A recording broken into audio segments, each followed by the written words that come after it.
In the year 2047, 2 decades had transpired since the emergence of extraordinary phenomena on Earth, the Hell Gates, insidious portals that had manifested in every corner of the planet. These enigmatic rifts had ushered in a new era, one marked by a cataclysmic transformation that culminated in the annihilation of humanity. Yet, amidst the devastation, a solitary figure had emerged as the last bastion of hope, a warrior who hunted demons with unwavering determination. A demon, cognizant of this lone survivor's reputation, approached him with startling familiarity. The demon claimed to know the survivor as the fabled human who exclusively targeted high-ranking demons. The survivor, however, regarded this revelation with a measure of skepticism, considering it mere verbosity. He assured the demon that the truth would be unveiled in due course. Guiding the demon into a secluded chamber, the survivor unveiled a ghastly tableau, a multitude of demon heads meticulously arranged before him. With humanity's demise, the survivor had embarked on a relentless quest, one that entailed the beheading of precisely 666,666 high-class demons. The objective was to manipulate the very fabric of time, to revert to a period before the calamity had unfolded. The demons, gathered in awe, voiced their incredulity and sought to comprehend the survivor's motives. Could he genuinely alter the course of the future by traversing time? In response, the survivor revealed his heartfelt desire to reunite with his daughter. The demon regarded this as a trivial aspiration, provoking the survivor to rebuff his cynicism. He reminded the demon that his enduring 25 years in the desolate world were fueled by this singular purpose. Yet the demons shifted their focus to the elusive phases that had birthed the Hell Gates and devised the legendary quest, the very quest the survivor had undertaken. A sudden notification disrupted the conversation, declaring that the requirements for the legendary quest had been fulfilled for regression. Unfazed, the survivor resolved to confront anyone who dared obstruct his path. With the completion of the quest, marked by 666,666 demon heads, a radiant light enveloped everything, propelling him back in time, several weeks before the impending cataclysm. Awakening from the temporal shift, the survivor hastened toward his daughter's room, anxiously seeking her presence. In a harrowing flashback, he recalled cradling her on the precipice of a building during the calamity, his incapacitated arm rendering him helpless.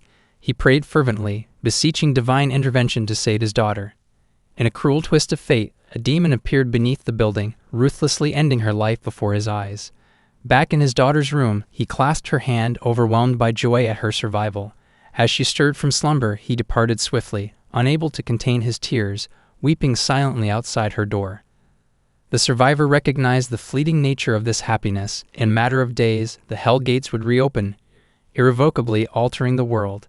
Recounting the past 25 years spent in self-imposed isolation, he questioned his ability to endure the impending hellish reality while protecting his beloved daughter.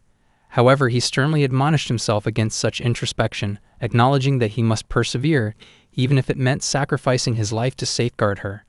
A mysterious notification interrupted his contemplation, informing him of newfound magical abilities.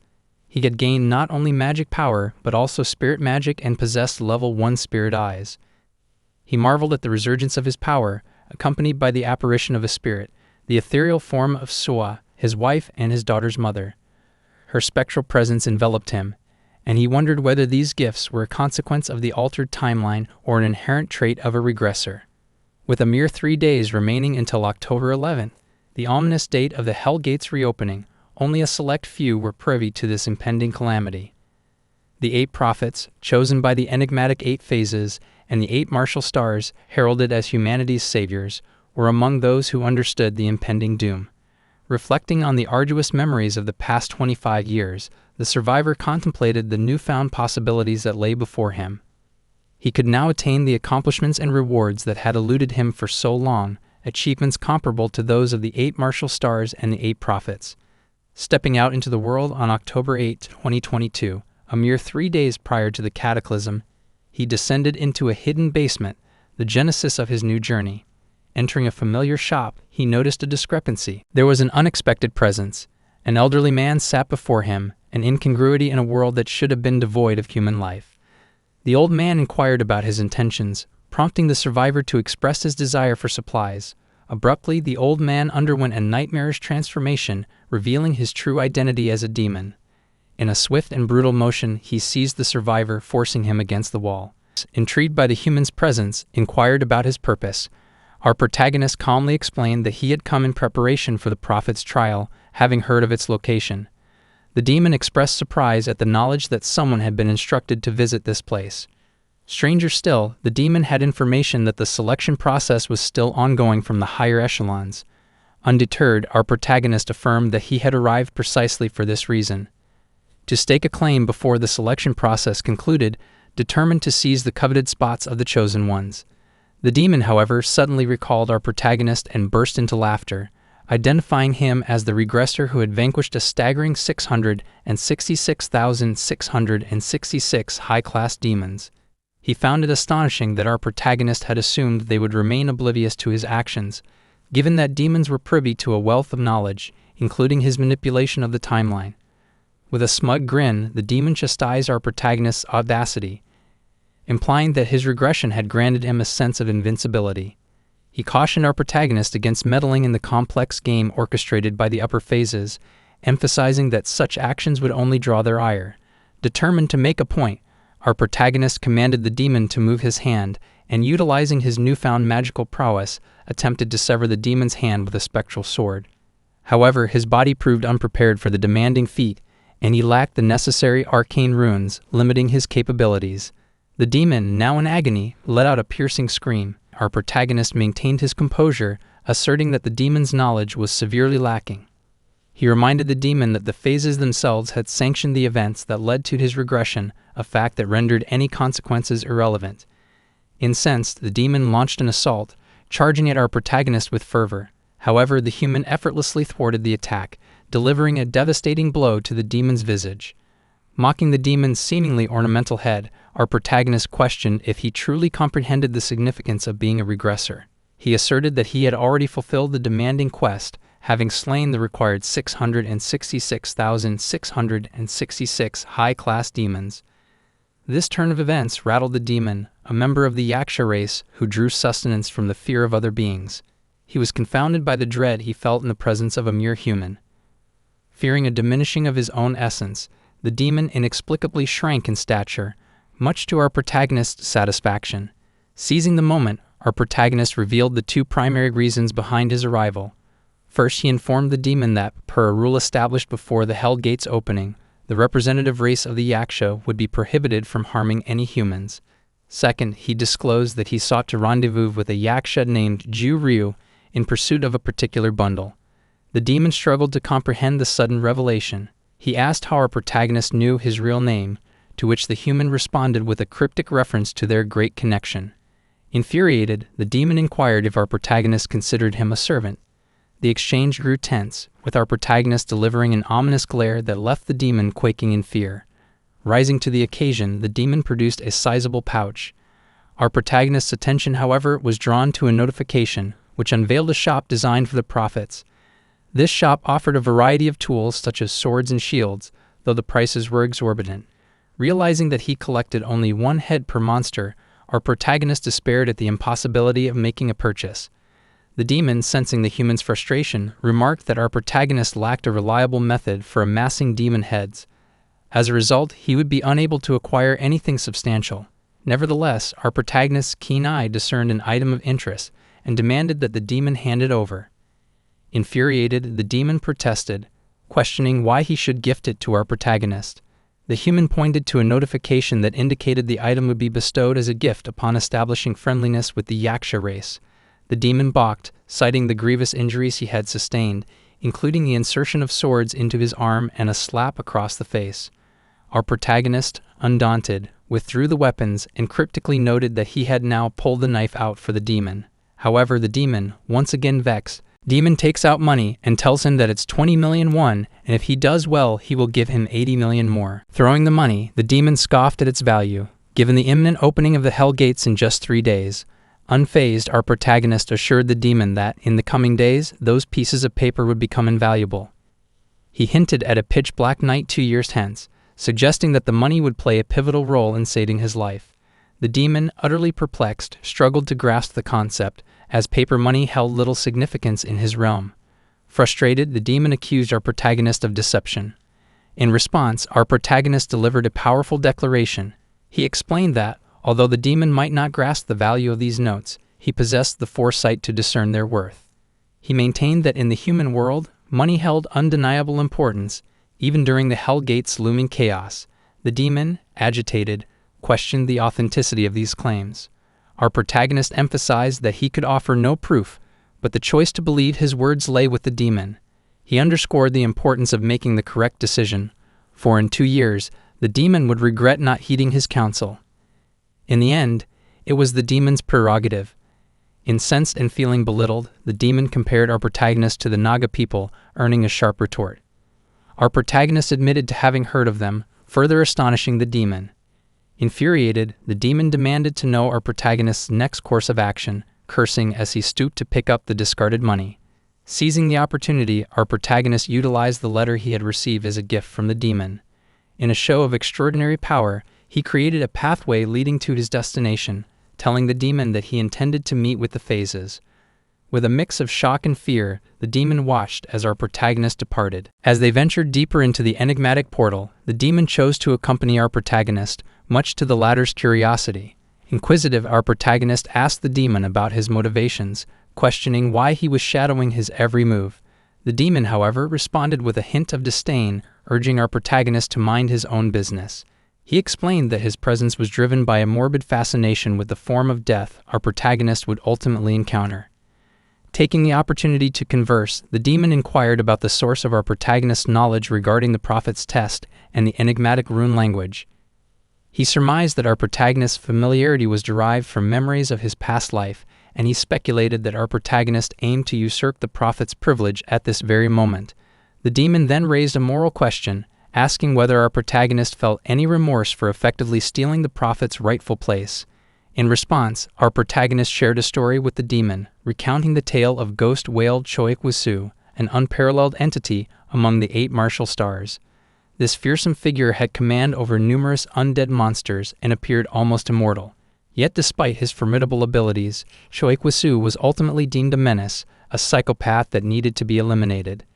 To harness the power of his undead minions, Choikwasu required an abundance of corpses, leading him to experiment on humans to produce high-quality corpses.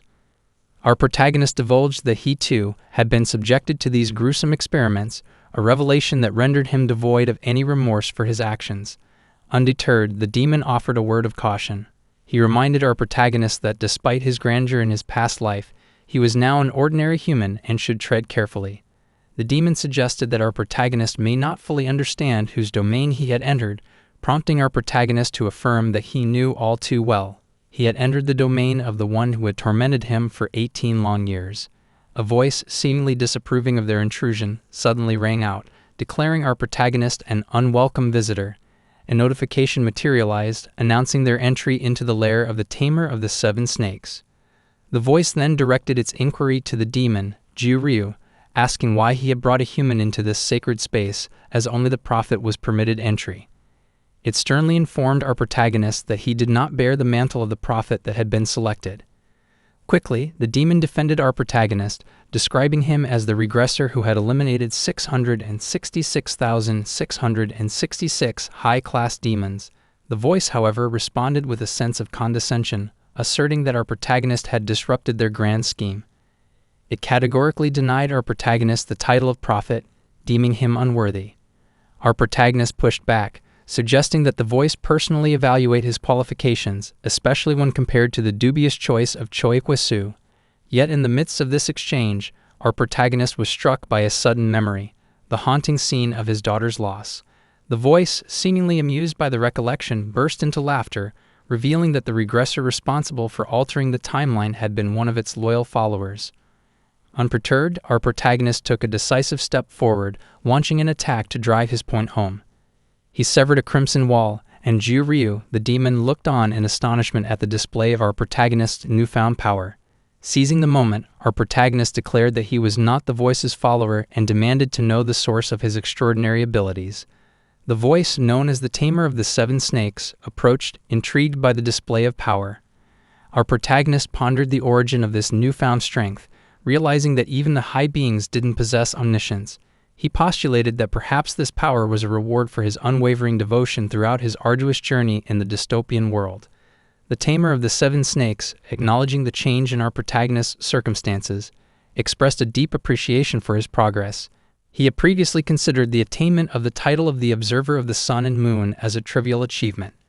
Now, faced with our protagonist's unexpected transformation, he was both impressed and touched by the progress. Nonetheless, the tamer reiterated that he had already chosen a prophet, and his decisions were unassailable. Our protagonist, undaunted, challenged this notion, citing the requirements for regression. He was the sole survivor, as every other chosen prophet had perished. He assured the tamer that he wasn't here to beg for the position of the prophet, but to offer him a chance. Should the tamer refuse to select him, our protagonist pledged to bring victory to other high beings. The tamer would then witness the first death at his hand, the death of the prophet he had chosen.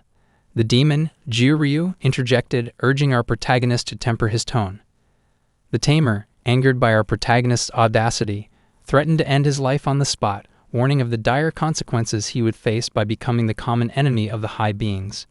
Our protagonist, however, remained resolute, calmly explaining that he knew the high beings could not perceive him as an enemy, in accordance with the rules they had established. While he had initially been ignorant when the hell gates first opened, our protagonist had thrived and survived through sheer determination. Now he was confident in his ability to persist and succeed once more. The tamer, intrigued by our protagonist's resolve, appreciated his unwavering spirit. With a wave of his hand, the tamer summoned Choi Kwasu, the mad scientist who had terrorized our protagonist in his previous life. In a swift and definitive gesture, the tamer executed Choi Kwasu and selected our protagonist as his prophet.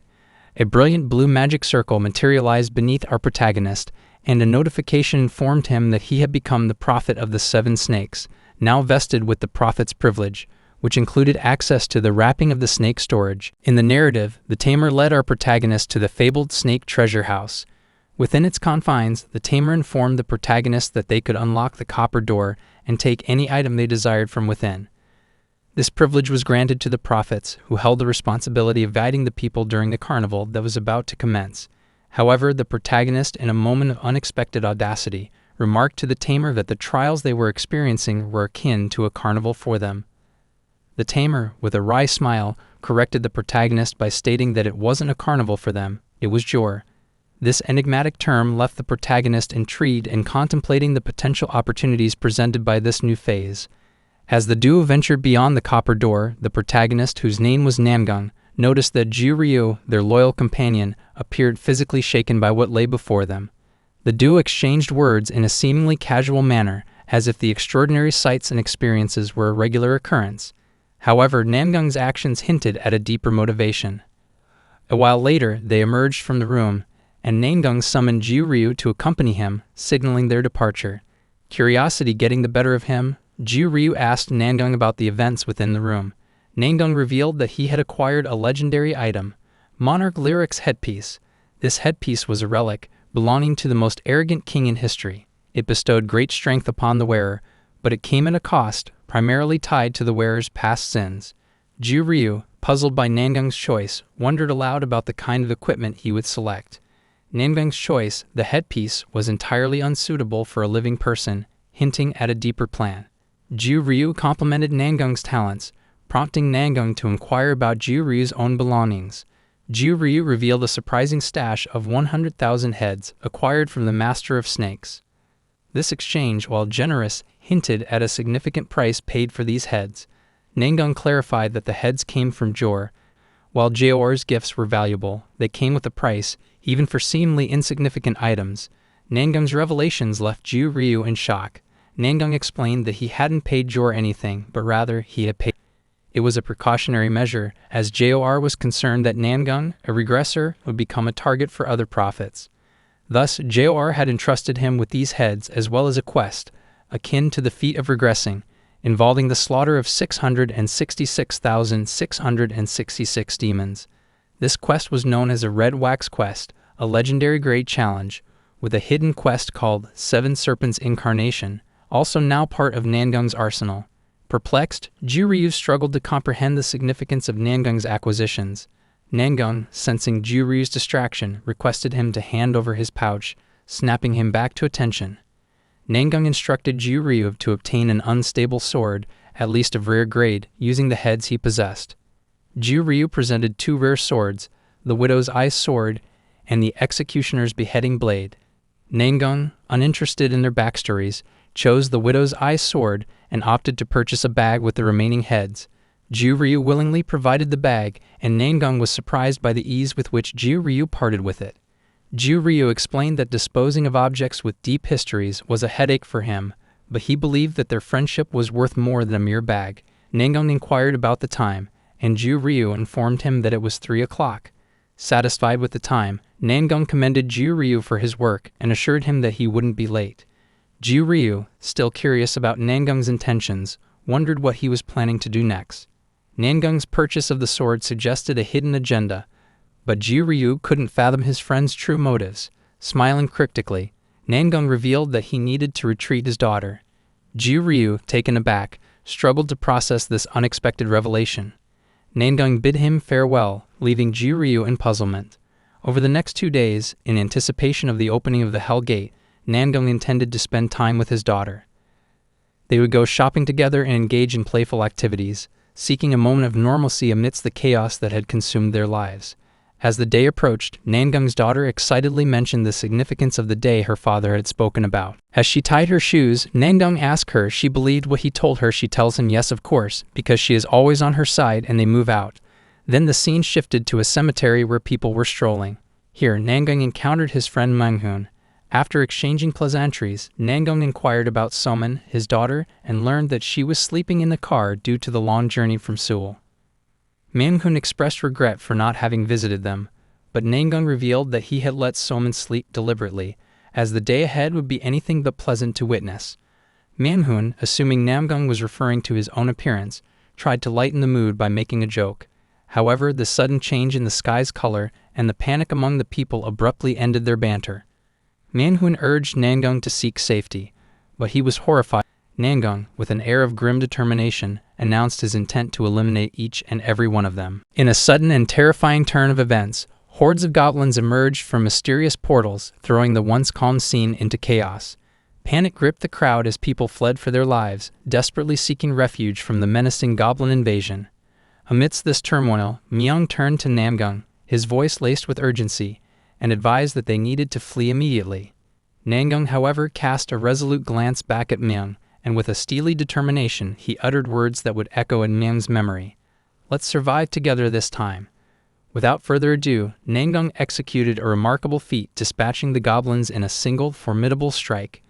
Myung was left in awe, his surprise evident as he questioned Namyung about his intentions. Namyung cryptically urged Myung to carry on, and in response, Myung shifted into a soldier's mode, resolutely sprinting away while reassuring Namyung that he would return. Meanwhile, Namyung continued to engage the marauding goblins, rescuing terrified individuals caught in the crossfire. As he fought valiantly, he couldn't help but cast his eyes skyward, where the portals resembled monstrous, watchful eyes, ominously spewing forth an unending horde of goblins. The fleeing masses were bewildered, struggling to comprehend the cataclysmic event unfolding before them. Namyung's mind drifted back to a conversation he had with the tamer when receiving the heads. The tamer had offered a chilling piece of advice, suggesting that he was the arbiter of the lives of the deceased. To save someone in the moment, he would have to weigh the lives of others. The tamer, with a sinister smile, had encouraged Namyung to be selfish, a path that the protege of the 7 serpents was destined to walk. The tamer emphasized that, no matter his actions, Namyung would forever be labeled a hypocrite. Back in the present, Namyung recognized the necessity for strength, even if it meant accepting the label of a hypocrite in the future. With determination, he unsheathed his sword and spoke to it as though it possessed a sentient awareness. He invoked the power within himself, power that surpassed all others in this realm. A crimson aura enveloped him as he called upon the spirits of their homeland. At that moment, souls began to rise from the cemetery, converging into a massive red mana circle around Namyung. A notification appeared, indicating that Level 2 soul detection had been activated. Friendly spirits resonated with him, and Level 2 soul eyes was triggered, allowing the spirits of the memorial to rise within him. He had gained the ability to summon souls at Level 2, and the number of available souls exceeded his initial capability. Namyung summoned 3 souls, each donning a distinctive red and black mask. The narrative then shifted to Myung, who found himself in the company of Somin. He marveled at the relentless tide of monsters and wondered how Namgung was managing the ongoing chaos. His daughter, Somin, slept peacefully amidst the chaos, undisturbed. As more monsters poured from the portals, one of them threatened to attack Myung and Somin. However, at the 11th hour, the souls summoned by Namgung intervened, saving them from impending danger. Myung, astounded by the appearance of these enigmatic figures, questioned Namgung about their identity and the unfolding events. Namgung promised to explain everything, but first handed Myung a sword. He emphasized the urgency of the situation, explaining that numerous goblins still threaten the lives of the innocent. Myung, wrestling with his own inner conflict, recalled a promise to his master not to wield the sword again. Nonetheless, the gravity of the situation compelled him to make a difficult decision. With a resolute cry, Myung took up the sword, and invoking the name Hell's Punisher, leaped into action. His blank expression belied the courage and determination he displayed as he engaged the encroaching goblins. Amid the chaos, a young boy lay on the road, separated from his mother. A bystander tried to intervene, but another person blocked her path. Just as a goblin prepared to strike, Myung sprang into action, defending the helpless and sending the child back to his mother. He continued to battle the goblins with unwavering resolve, a beacon of hope in a sea of despair. Namgung recognized that his powers could not be openly revealed. He entrusted the role of leading the people to Myung, who had previously been the leader of the armed guardians clan, known as Choi Myung-hun of the Tai San Sword. Namgung would guide him from the shadows, offering support and direction. Myung valiantly took on the goblins one by one, each strike a testament to his unwavering commitment to protecting the innocent. As Myung finally found a moment's respite, a sense of foreboding washed over him. He was startled to witness a looming figure on the horizon. Namgung, too, sensed that the time had come, and he readied himself for what lay ahead, a confrontation with the formidable goblin warrior. Shocked and outnumbered, he valiantly attempts to block the goblin's ferocious assault, wielding his swords with unwavering determination. Yet, the overwhelming force of the attack sends Myung hurtling into a nearby wall. Astonishingly, the goblin warrior ceases its aggression and nonchalantly departs, leaving Myung dazed and bruised. Enter Namgung, a seasoned warrior who comes to Myung's aid.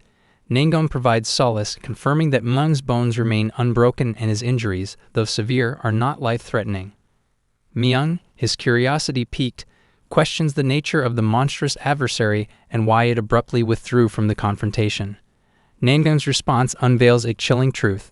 The goblin warrior's sinister destination is the sacred shrine, constructed to appease the malevolent goblin lord. The goblin's nefarious scheme involves establishing the memorial tower as their base, a perilous prospect that would lead to an alarming rise in their numbers. Myung, his disbelief palpable, probes Namgung for the source of this cryptic knowledge. Intriguingly, Namgung reveals his unconventional source of wisdom. He is living his second life.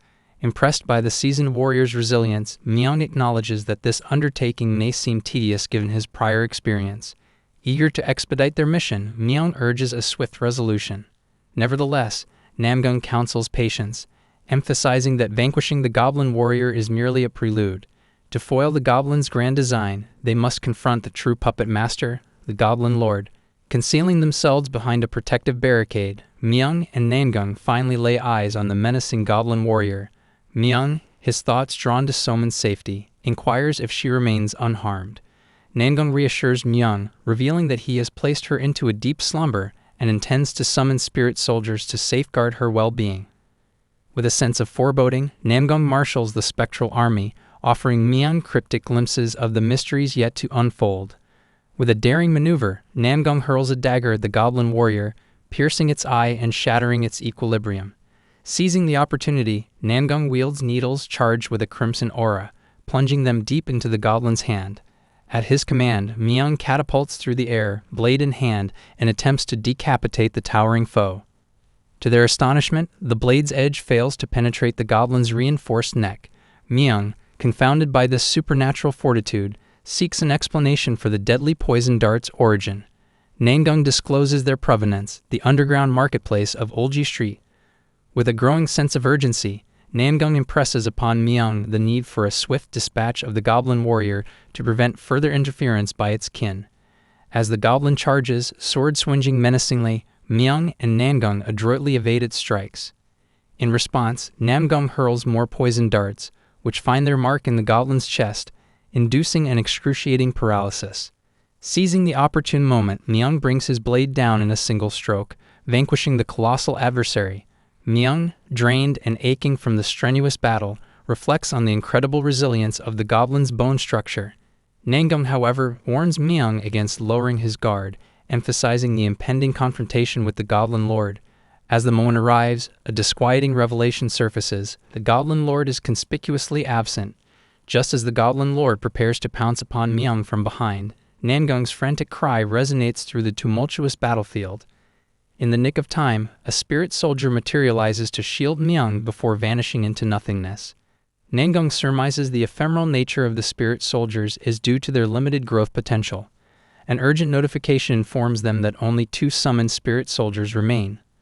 Undaunted, Namyung charges towards the menacing goblin, seeking to deliver a fatal blow. Yet the cunning goblin deploys a protective shield to fend off Namyung's assault and forcefully propels him into a solid wall. Bewildered by this supernatural turn of events, Namyung turns to Namyung for guidance, his voice tinged with desperation.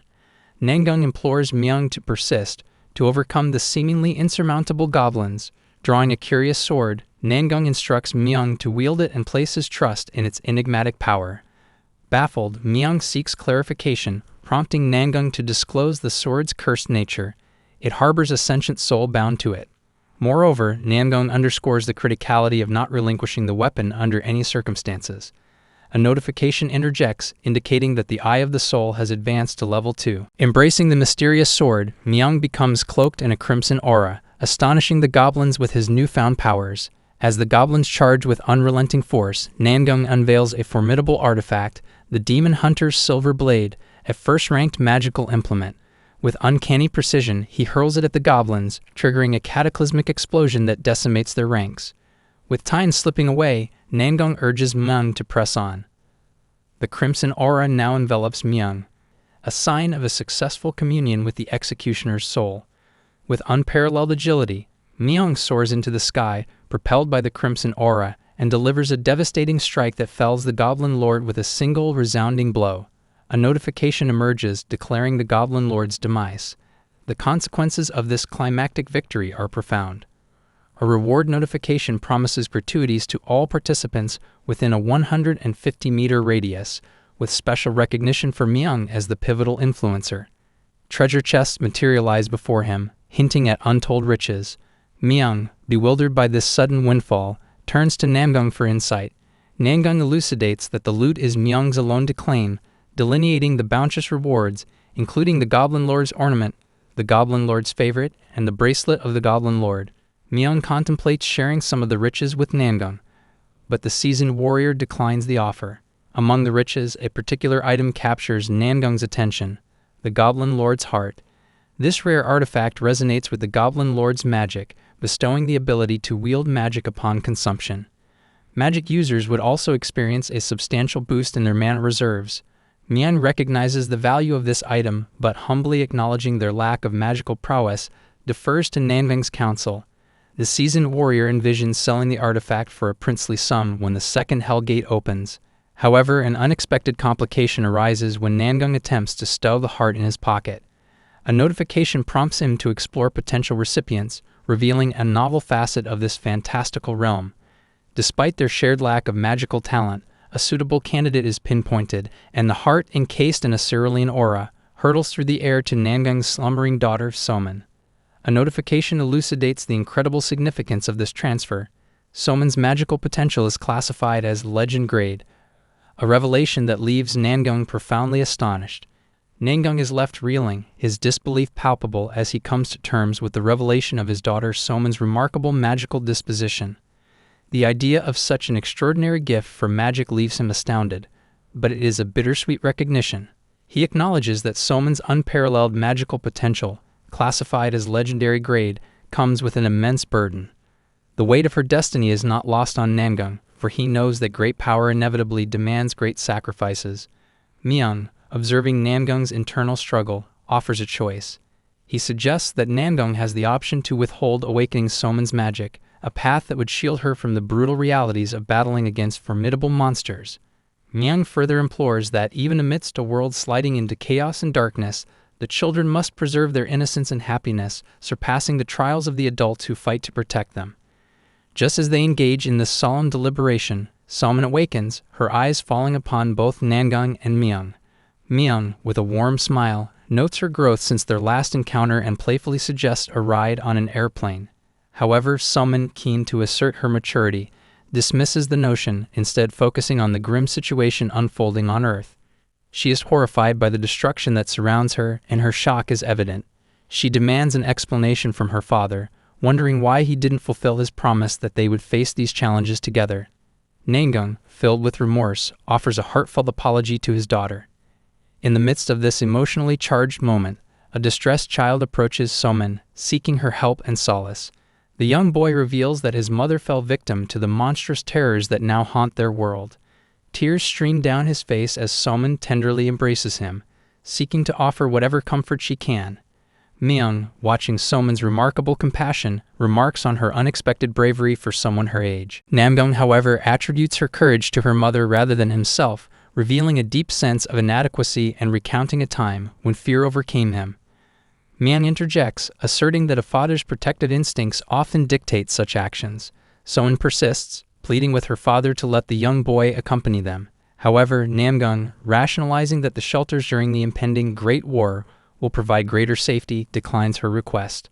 Somin challenges his decision, reminding him that the young boy is alone in this perilous world. Namyung remains resolute, stating that the boy will be better off in a shelter. Somin recalls a painful past when her mother departed, accusing her father of not standing by her side during that trying time. Namyung is taken aback by this revelation, visibly shocked by his daughter's perception of his actions. Suddenly, a mysterious figure named Jor enters through a portal, catching Namyung and the others by surprise. Jor comments on Namyung's peculiar position, describing him as a guy who handles death while walking on the path of life. Despite his seemingly jovial demeanor, Jor notes that the situation has taken a perplexing turn, expressing his surprise at their successful takedown of the Goblin Lord. He explains that the citadel construction should have been completed by midnight, with goblins swarming the city as part of a preconceived plan. However, something has gone terribly awry, leaving Namyung and his allies bewildered.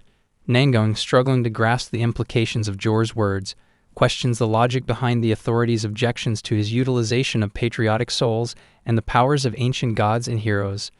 Jor reveals that the authorities perceive this as an imbalance, insisting that the events were meant to unfold during the carnival. He further elaborates on their stance, emphasizing the critical importance of maintaining a sense of equilibrium and adherence to the rules. Namyung's frustration boils over, and he vehemently asserts his authority and status in this unique realm. He refuses to be lectured on rules by someone of Jor's stature. Jor, evidently anticipating this response, offers a compromise, a life for a life. Since Namyung has already absorbed several spirits, Jor asserts that an equivalent life must be forfeited to restore balance. He points ominously towards the young boy, suggesting that his life should be the price to pay. The proposition sparks a heated debate, with Jor attempting to rationalize the sacrifice. Somin, however, cannot abide by the callousness of such a proposition. In an act of defiance, she delivers a powerful punch to Jor's face, challenging his assertion that a life should be taken. Her fiery words degrade Jor's inhumane suggestion and brand him a reptile. In a swift and brutal retaliation, Jor unleashes a devastating attack, sending Somin hurtling into a wall. In her defense, both Namyung and Myung step forward, but they too become ensnared in Jor's clutches. With a malevolent grin, Jor underscores his dominance and, in a chilling ultimatum, asks Namyung to make an unthinkable choice, to decide whose life should be forfeit, the young boy's, Somin's, or Myung's. Namyung, his heart heavy with the impossible decision he is forced to make, implores Jor to halt this madness. In the midst of this harrowing confrontation, a miraculous event transpires. The heart of the Goblin Lord, once a focal point of their conflict, plummets to the ground and is inexplicably absorbed by Somin.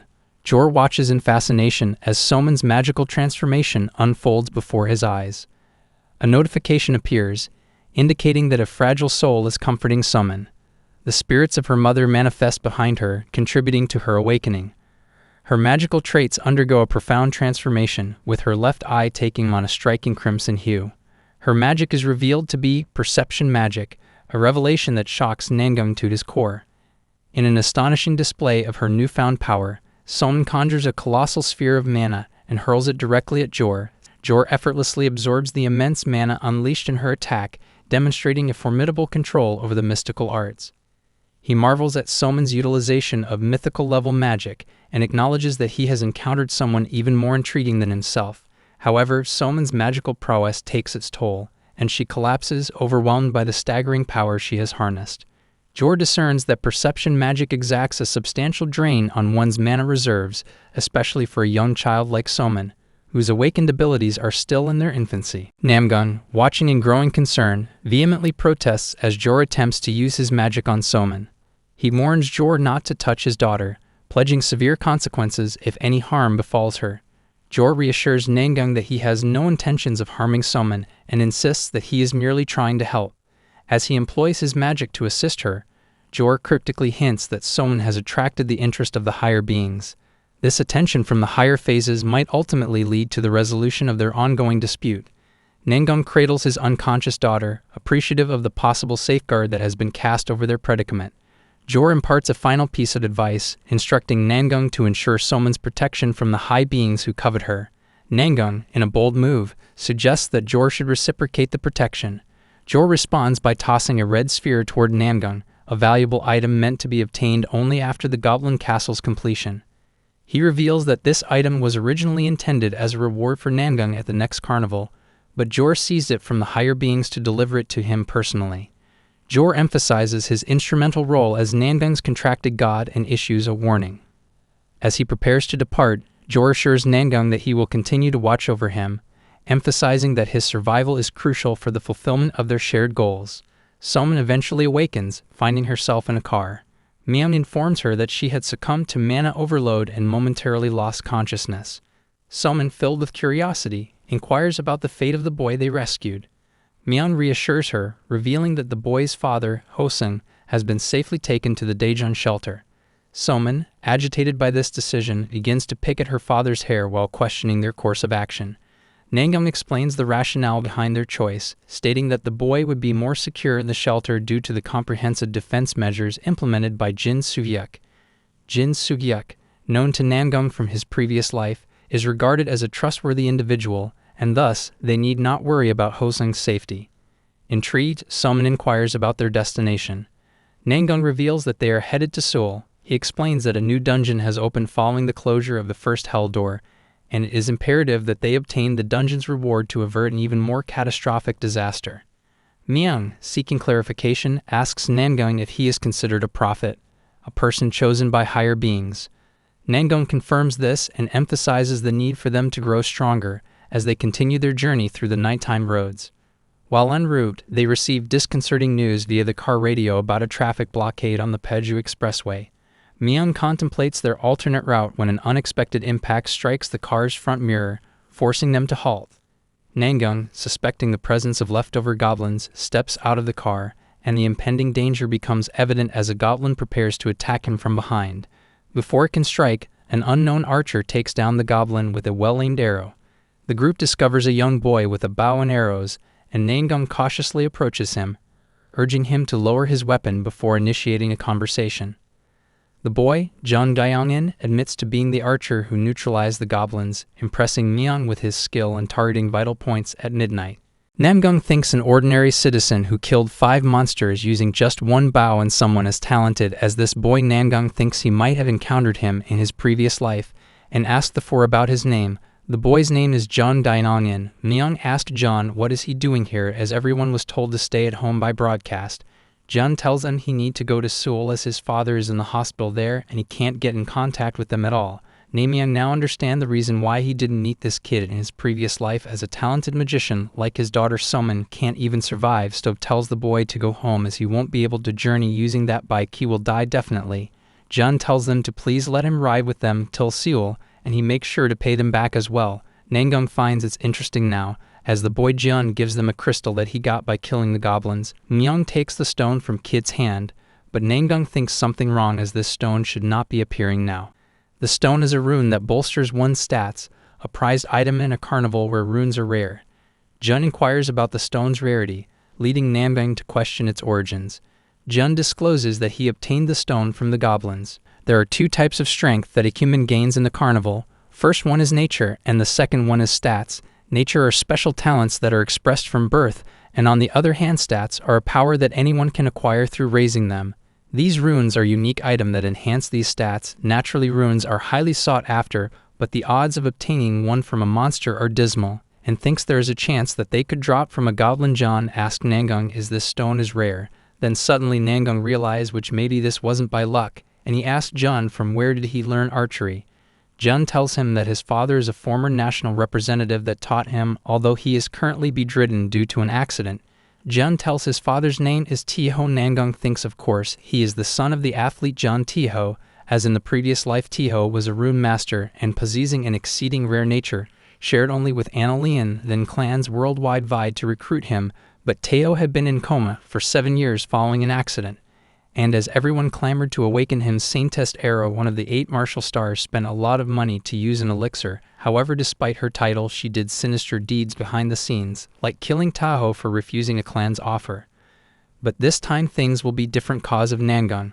Myung asks Namyung should they head to the hospital. Namyung tells him before that they need to stop somewhere first. Jun gets mad and tells Namyung he agreed to take him to his father, as anything could happen to him, and his daughter is with him as well. Namyung tells them going they will not change a thing, as given the goblin situation, police, firefighters, and even the military have been deployed across Korea in such times.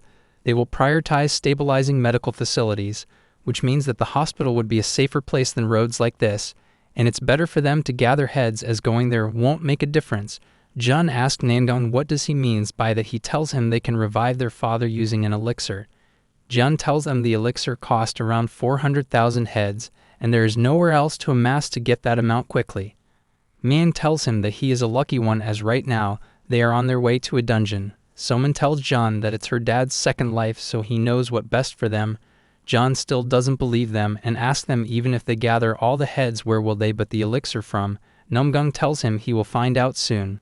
While still on the road, the group stumbles upon a public announcement that emanates from a giant beam of mana that shoots down from the sky, showering the landscape in a vivid display. The manifestation of a demon at the epicenter of the event sends shockwaves through the gathered crowd. The demon, wielding powerful magic, addresses the terrified onlookers, conveying an imperative message. The demon proclaims that the phases will extend a unique opportunity to the audience of the carnival, a chance for the individuals to awaken to their true potential. The sudden appearance of this daunting figure sends the masses into a frenzy, prompting chaotic, panicked attempts to flee the scene. The demon employs his magic to obliterate cars and individuals on his side of the highway, exacerbating the chaos, and tells the people that all the necessary information will automatically implanted in their minds, so there is no need for a detailed information, but just for formality he will make an announcement. Just as he was about to tell people the announcement, a car honks at him, which is none other than Namyung. The demon is shocked to see Namyung here. Myung wonders if this is the demon Namyung had previously mentioned. The demon, seemingly perturbed by Myung's comment comparing him to a mere goblin, is approached by Ju-ryu. Ju-ryu requests the demon to open up and reveal the contents of his bundle and heart pouch. The demon Jai-ryu responds that he and Namyung have yet to formalize a contract, prompting an exchange between the two regarding the request for an elixir. The group, situated within their car, maintains a keen eye on the unfolding events. In a candid exchange, Jae-ryu requests that Namyung spare his dignity, considering the public nature of the confrontation. Here at the car, John is wondering what is Namyung talking about with the demon. Myung tells him not to overthink as this is Namyung's second life. He knows what he is doing. After that, Namyung comes back. Someone asks him what took him so long. Namyung tells her he spent his allowance to buy some survival items, as they need to survive this dungeon. Jun, the group's young and contemplative member, became the unwitting conduit for a surge of information about a mysterious carnival. His mind was flooded with intricate details, explanations, and cryptic messages. It was a bewildering experience, and he found himself utterly perplexed, grappling with a deluge of information he couldn't comprehend. Namyung, their seasoned and level-headed companion, stood by John's side, sharing in his astonishment and befuddlement. Both of them were equally puzzled, for the source of this inexplicable information flow was none other than a demon named Ju-ryu, who, it appeared, had the eerie ability to implant knowledge about the enigmatic carnival directly into people's minds. John, his thoughts racing, couldn't help but ponder the audacious question that had seized his mind. How was it possible to transmit complex and detailed information into the minds of individuals in the tangible physical realm? This, he realized, was no mere illusion or trick, but a profound manipulation of reality itself. It dawned on him that such a capability could only signify one thing: the enigmatic nature of Namyung's second life. Namyung, the pragmatic and rational member of their group, took a moment to ponder their current predicament. They had arrived at their destination in a vehicle, and the pressing question before them was whether to leave it behind or bring it along. Namyung, renowned for his quick thinking, unceremoniously shed his jacket and, with an air of determination, proposed an audacious alternative. He urged Namyung not to abandon the vehicle but instead to take it with them, embarking on a daring journey directly into the heart of the foreboding dungeon that lay ahead. Their mission: to clear the path of any menacing creatures that might dare to obstruct their way. Namyung, caught off guard by the audacity of this proposition, stood there, mouth agape, his disbelief etched across his face. With his characteristic calm and unwavering resolve, Namyung explained their plan. He would proceed to Sinshin, where the dungeon's exit was located, and they would regroup there once they had successfully navigated the treacherous labyrinth. This practical strategy was met with Namyung's curiosity and the pressing question of why the younger members, like John, were tasked with dungeon combat, while the seasoned Namyung seemed exempt. Namyung's response unveiled the grander scope of their mission. The true battleground, he explained, was not within the confines of the dungeon, but in Sinshin, where a momentous event known as the Time of Dusk was destined to unfold. Armed with newfound knowledge, they understood that the Hell Gate served as a conduit for a predetermined number of menacing creatures. Even if the gate closed prematurely, an ominous event known as the Time of Dusk would see the remaining monsters surge forth simultaneously, amplifying the impending chaos. Namyung, who foresaw the futility of early gate closures, voiced his concerns, arguing that the damage incurred would ultimately remain the same. Namyung, ever the strategist, offered a lucid response. Namyung's mission was to protect the people of Sinshin, where a dire forecast of countless casualties loomed. In addition to this noble responsibility, the mission held another allure: the prospect of accumulating heads and acquiring elixirs. This strategic move would, in turn, fortify their position against the formidable rune master, John Taeho. Namyung, emboldened and enthusiastic, pledged to execute his mission with utmost dedication.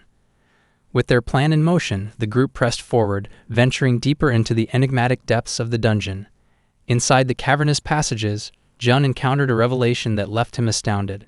Somin, their audacious and enigmatic member, possessed an extraordinary ability to wield magic with grace and precision.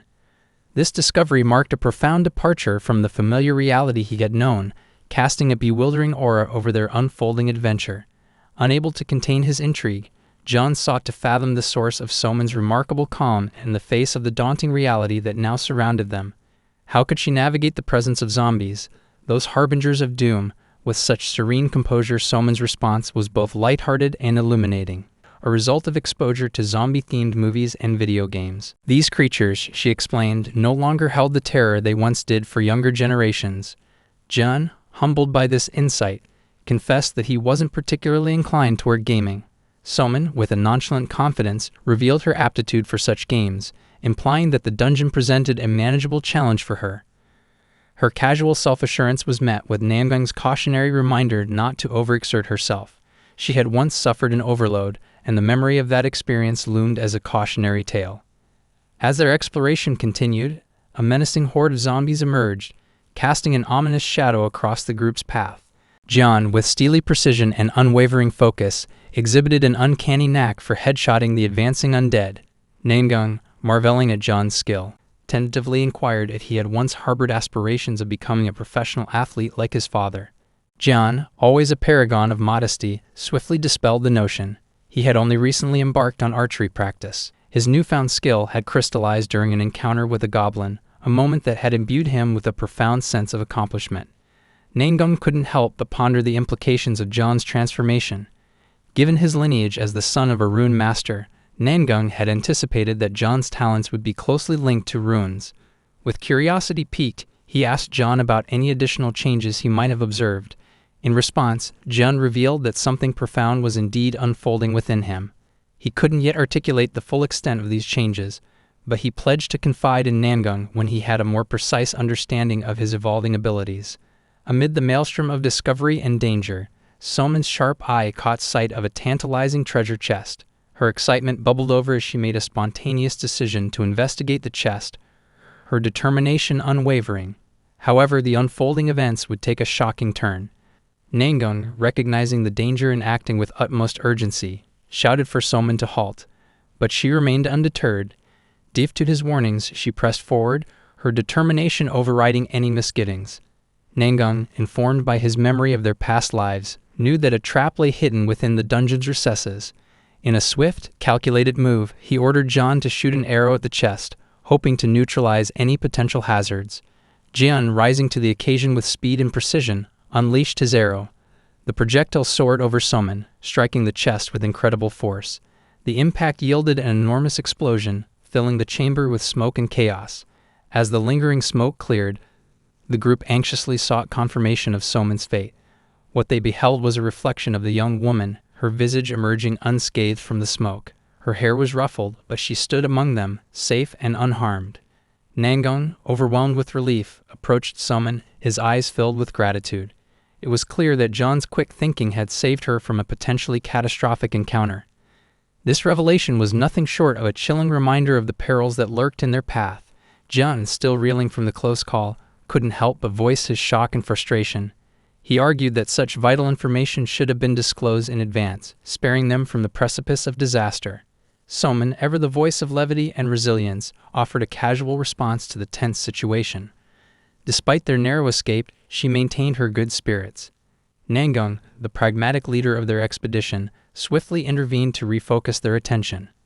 He revealed that amidst the aftermath of the explosion, a valuable prize lay glistening on the chamber floor. It was no ordinary find but a golden key, a key of great significance. Namyung imparted to his companions that this was the key to the boss room, a door that held untold challenges and revelations. With renewed determination, the group pressed onward, their senses heightened as they arrived before the colossal doors guarding the boss room. It was here that Namyung unveiled the truth about their impending challenge, the formidable adversary that awaited them, the Ghoul King. Outside the labyrinthine recesses of the dungeon, Namyung found himself ensnared in the clutches of frustration. Stuck in the unyielding grip of traffic, he longed for progress, his impatience mounting with each passing moment. But the world outside had its own plans for him. Abruptly, a wave of terror began to ripple through the people surrounding him. Panic and fear were palpable, casting an eerie shroud over the scene.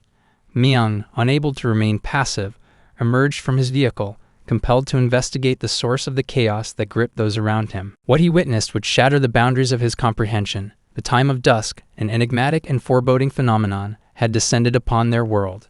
Deep within the confines of a foreboding dungeon, Namyung, the seasoned adventurer, gathered a group of youthful, determined companions. With a sense of trepidation hanging in the air, he unveiled the chilling reality that lurked behind a massive, ominous door. Behind it awaited not only the malevolent Ghoul King, but also 4 formidable elite zombies, guardians of the malevolent monarch. To vanquish the Ghoul King, they first had to confront these elite zombies, and the gravity of their task loomed ominously.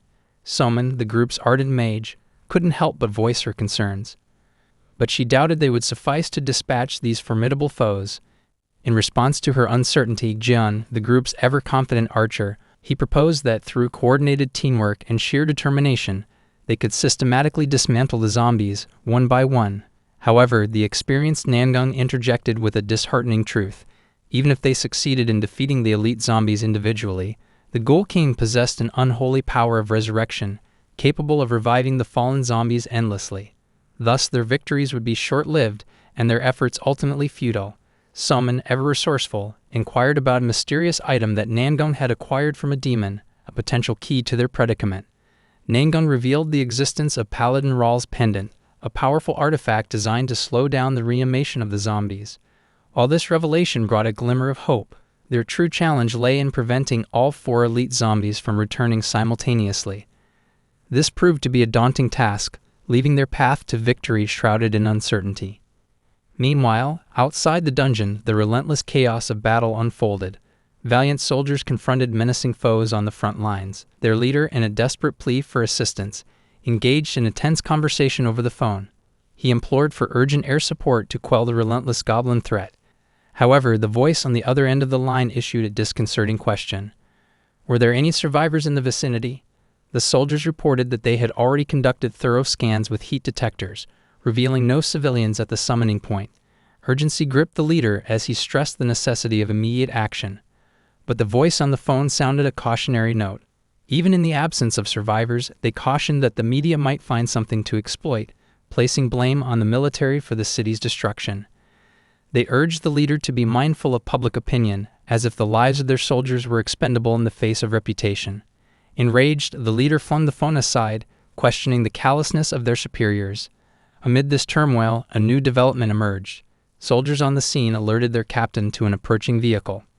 The captain, perplexed by the audacity of anyone venturing into the midst of such chaos, ordered his subordinates to halt the vehicle. Little did he know that the driver was none other than Namyung, who, with a wild look in his eyes, plowed through goblins, a one-man force of chaos and determination.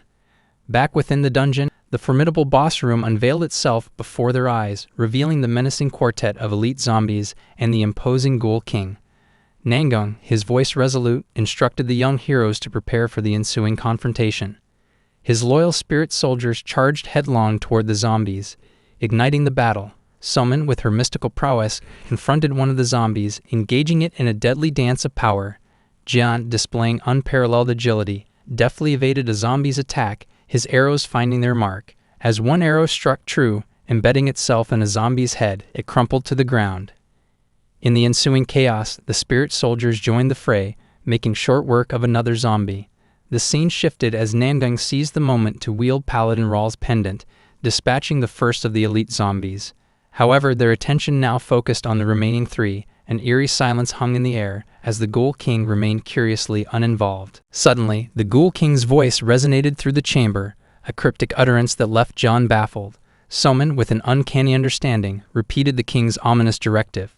Come back to life. Namyung is astonished to see that Soman can understand what Ghoul King is saying, leading him to speculate that it might be due to the influence of Soman's mother, Swa, whose spirit might have intervened in her awakening. This newfound, non-elemental magical power defied explanation, yet it was the best theory they had, as Namyung had never witnessed something like this in his past life. With Sophie acting as the intermediary, she relayed the Ghoul King's unsettling words to the group. In an instant, all the zombies were resurrected, and chaos erupted. One of the reanimated zombies launched a ferocious assault on Namyung, who narrowly evaded its deadly grasp. A sense of futility washed over him. Paladin Rawl's pendant alone would not suffice to break this cycle of rebirth. In a desperate gambit, Namyung produced a mirror, an unprecedented act that reflected the gravity of the situation. He implored Summon, his voice tinged with urgency, to channel her magic into the shattered pendant, a desperate plan to wipe out all the zombies in a single devastating blow. The fate of their group hinged on this pivotal moment. But before Summon could execute her magic, a zombie strike landed on Namyung, shattering the pendant. The remaining zombies, now unchecked, overwhelmed the spirit soldiers. The Ghoul King spoke once more, instilling fear in Soman, who lamented that this was the end. However, Namyung, undeterred by the chaos, held the broken pendant with a sinister resolve. His proclamation resonated with unwavering determination. This is just the beginning. Within the confines of the oppressive dungeon, the group's resolve was put to the test as the relentless onslaught of the elite zombies pressed on. Namyung, their fearless leader, found himself cornered, a broken pendant in his hand, and a sense of impending doom hanging over him. With the shattered pendant as his only weapon, he flung the broken glass shards at the approaching undead. Frantically, he cried out to his daughter, Soman, urging her to unleash her formidable magic upon their foes. Soman, seizing the moment, channeled her magical energies into a devastating spell that struck true, hitting the zombies in the head. The magical onslaught was swift and deadly, dispatching all the remaining zombies in one fell swoop. The Ghoul King, the mastermind behind this gruesome encounter, watched in shock as his guardians crumbled, their power shattered. With the path now clear, Namyung strode purposefully towards the Ghoul King. But the battle was far from over. Suddenly, one last zombie, seemingly risen from the depths of despair, lunged at Namyung, aiming to disrupt his advance. Swiftly, he commanded one of his spirit soldiers to intercept the attack, a move that took the Ghoul King by surprise. The other spirit soldier, now free to act, turned its attention to the Ghoul King himself. In a display of indomitable force, the spirit soldiers brought the Ghoul King to his knees, his malevolent reign crumbling. As Namyung closed the distance to confront the vanquished Ghoul King, a startling turn of events unfolded. The Ghoul King, determined to exact one last act of malevolence, unleashed a barrage of sharp, thick bones that pierced Namyung's chest. Somin, stricken with horror, watched helplessly as her father endured the grievous wound. Outside the dungeon, the soldiers continued their relentless battle against the encroaching goblin horde. Amidst the chaos, one astute soldier recognized a figure amidst the turmoil, Myung. Myung's presence raised both questions and hope, as he was known to be a force to be reckoned with. The soldier inquired about Myung's unexpected arrival, and Myung responded with an air of enigmatic confidence, stating that he appeared when the world was in dire need of a hero. He also hinted at the impending arrival of a significant figure, a man named Captain Namyung, to whom their hopes were pinned. As the soldier made the connection, he asked whether Myung was indeed speaking of Captain Namyung. Myung confirmed this, setting the stage for a formidable confrontation. With no spare weapons at his disposal, Myung unveiled his own remarkable weapon, a blade that seemed to materialize out of thin air. The soldier, astounded by the weapon's peculiar properties, found it difficult to believe that Myung intended to take on seemingly bulletproof monsters armed with a sword. Undeterred, Myung initiated a conversation about the Hellgate and the Yaksha, drawing attention to the wealth of information crammed into the soldiers' minds. He emphasized that conventional firearms were no longer the most potent weapons in the face of these supernatural threats, placing their faith in swords instead. Myung entrusted the soldier with an ogre tonfa, encouraging him to treat the weapon as a trusted ally. They both get ready to take on the goblins together. Back in the depths of the dungeon, Somin's worry for her injured father was palpable. However, John, their archer, with an air of newfound confidence, assured her that he could handle the dire situation. His transformation was nothing short of astonishing, his eyes turning a resolute shade of gold as he locked onto his target with a deadly intent. Jun chanted an incantation, an ethereal aura enveloping an arrow. With the precision of a master, he unleashed the arrow, piercing the Ghoul King's chest. The unexpected target left Namyung bewildered. He couldn't comprehend what had just transpired. Jun called upon Somin to restrain the Ghoul King's movements. Somin sensed the shift in Jun's behavior and followed his instructions, directing her magic to the Ghoul King's right shoulder. Namyung remained perplexed, struggling to understand Jun's strategic choices. He questioned why Jun had chosen to target the shoulder instead of the head, given his skill and the head's vulnerability. Jun calmly instructed Somin to fire her magic once more, but to avoid targeting the Ghoul King's head. Somin complied, but this time the Ghoul King exhibited a newfound resilience, deflecting her magical assault. Somin's shock was palpable as her confidence wavered. The Ghoul King, seizing the opportunity, charged menacingly toward her. In the nick of time, Jun unleashed another arrow, this one radiating with a brilliant aura. It pierced the Ghoul King's chest once again, sealing his fate. The Ghoul King's body disintegrated, dissolving into the floor as victory was secured. Namyung was astounded, unable to fathom how Jun had dispatched the formidable foe with ordinary arrows without the need for the pendant's power. Namyung, intrigued, queried Jun about his remarkable feat. Jun revealed a unique insight. Certain parts of a monster's body contained runes. By sequentially targeting these glowing runes, Jun could eliminate the monster's defenses and secure their downfall. However, not every rune exhibited this distinctive radiance. Jun referred to this precise tactic as an opening. It guaranteed a 100% rune drop when the rune shone, making it a highly effective strategy. Namyung's mind whirred with possibilities, contemplating the significance of this newfound knowledge. In the midst of this revelation, Somin, concerned for her father's well-being, inquired about his condition. Namyung's mind was set on a different path, considering the potential of amassing runes and combining his skills with the rune master, Jun Taeko.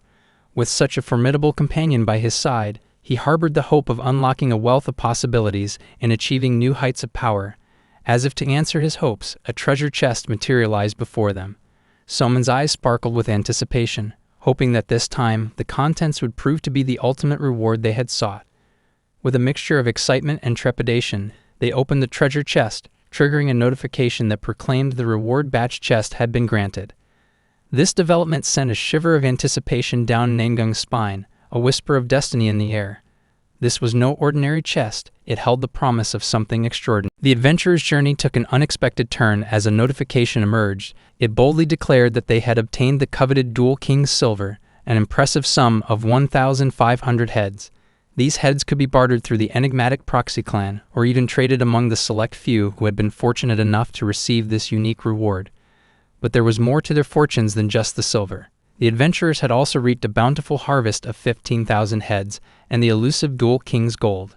Soman, one of the adventurers, couldn't help but feel an exhilarating rush of excitement as she beheld the magnitude of their newfound rewards.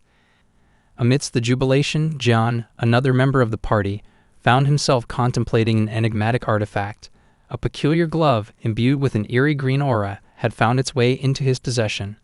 It was revealed to be the Ghoul King Aura Gloves, an item with a singular attribute, the enhancement of concentration. However, an unfortunate side effect accompanied this newfound power, a wretched stench that could only be described as revolting.